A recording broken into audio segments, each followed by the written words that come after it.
Hello, and welcome to this tutorial in Blender 2.66.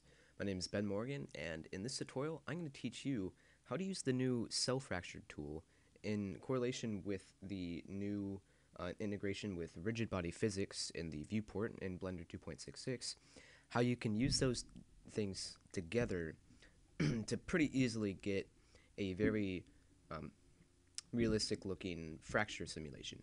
And I'll show you all the different settings that you can do and how to set it up um, so that you can create a basic simulation. This will just be basic. It won't be getting into animated collisions and all that stuff. But this is just the basics on how to use the cell fracture tool in Blender 2.66. So obviously you're going to need Blender 2.66 to do this. I'm not sure if any other versions of this of Blender have this. So just go to blender.org and you can download it there. Okay, so this is just the default setup, and what we're gonna do first is sorry, I'm kind of sick. Is set up the rigid bodies. You have to do this first, and basically it's really easy to do.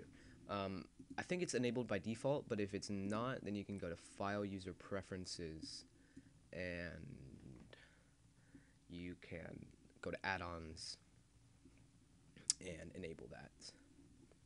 But I think it's enabled by default. I'm not even sure what it's called in the add-ons, but that's really slowing my laptop up, so you can look for that. Okay, so we're gonna just use this default cube. So we're just gonna press a G to grab it up, and then Z to grab it up on the Z axis, and grab it up a little bit, and let's give it a little bit of rotation. So just double tap R and rotate it a little bit, just so that when it is enabled as a physics object, it will have a little, it will do a little bit more. So all you have to do in Blender 2.66 to add a rigid body is just go to rigid body tools and say add active. And before you had to go to the game engine and you had to enable a rigid body there, and then you'd have to press play to see what it would do, and then you'd have to record it, and it would be really, really complicated. But now it's really easy to have a physical object in your viewport. So active makes it so that it's going to be a rigid body that will move. Passive is what we'll do later, which is for like collision objects that won't be moving, or maybe they are moving, but you don't want them to be physical. Like you can animate something, but you don't want it to be affected by physics. So you see we see that we have change shape, which will change the collision type for it, but usually mesh is the default, and that is pretty good. It's either mesh or convex hull. Yeah, convex hull is pretty good. It goes by triangles. And then we have calculate mass, which is important. You click on it, and you have all these different types of materials that you can choose from. Obviously, they all have different masses, and you'll choose one depending on what simulation you're trying to do. I like the heavier ones because the lighter ones will be they move around a lot, I guess. And I want it to be, I do a lot of brick simulations. So I usually choose brick pressed or like concrete or something like that. But I'm going to choose brick pressed for this one. And then copy from active. It's basically if you want to like, you have a ton of things and you just want to, like say I had like 4 cubes. I'd select all the cubes, and then I'd select the cube that I want to copy from, and I do copy from active, and then all those cubes would have the same settings, which is cool. And then baked keyframes basically makes it so that the animation will be keyframed, but that doesn't have to be done because it bakes the animation, and yeah, baked keyframes will just make it faster if, say, you have like a really, really complicated animation, but it takes time, and you have to be careful for that.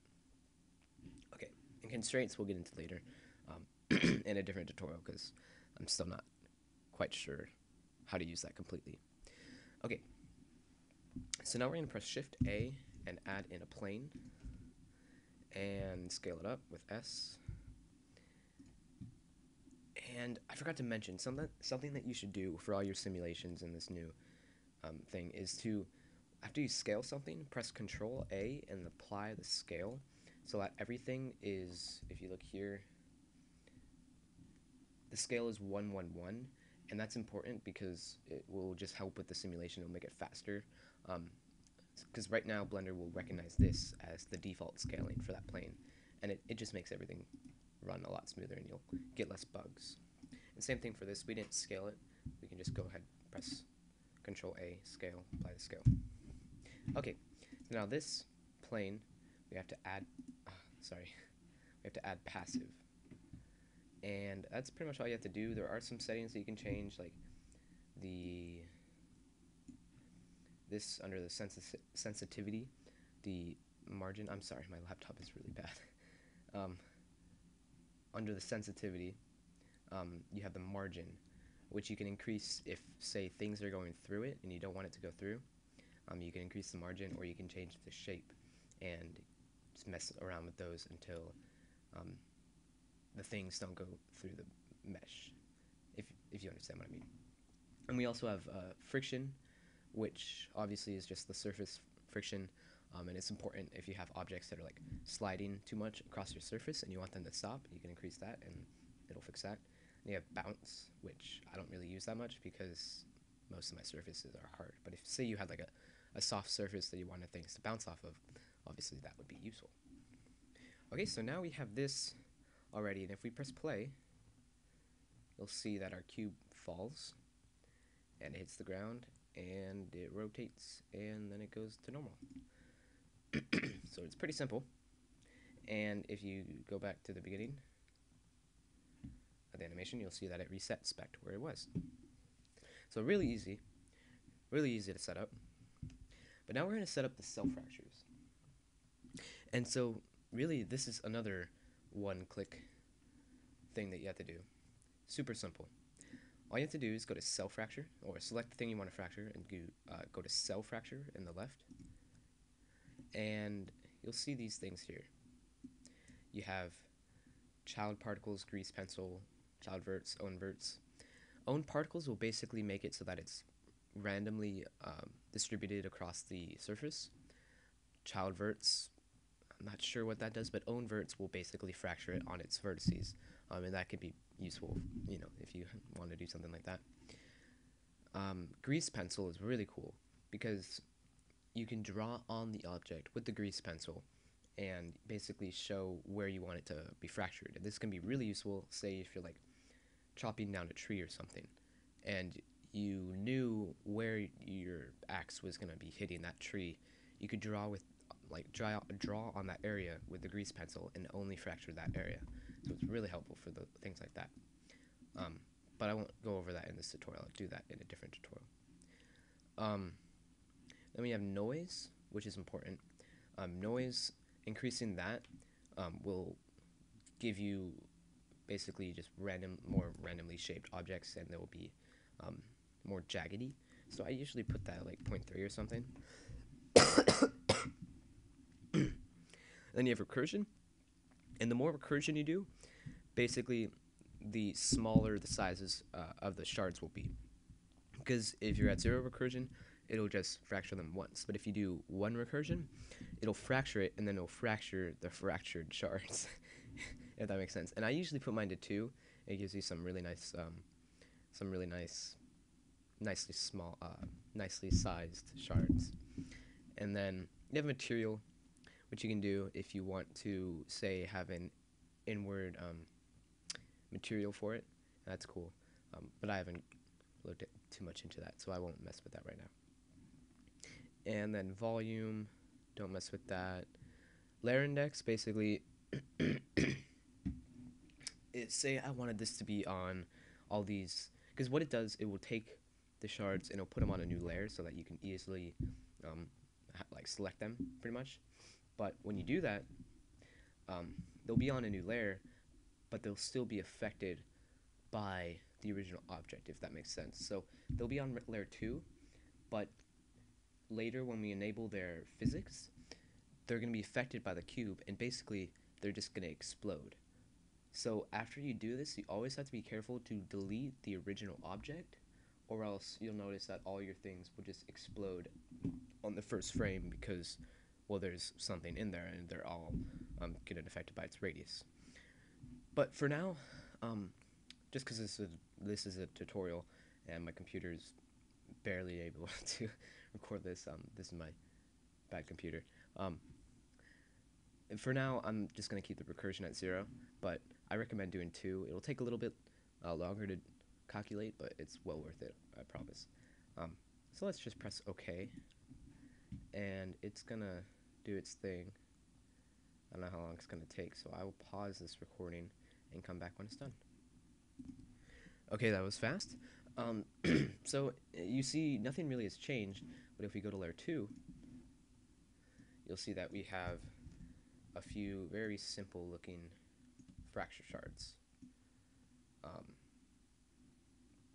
Okay, and if, say, the noise was higher, if we had set the noise to a higher amount, these shards would be more jaggy looking, if you understand what I mean.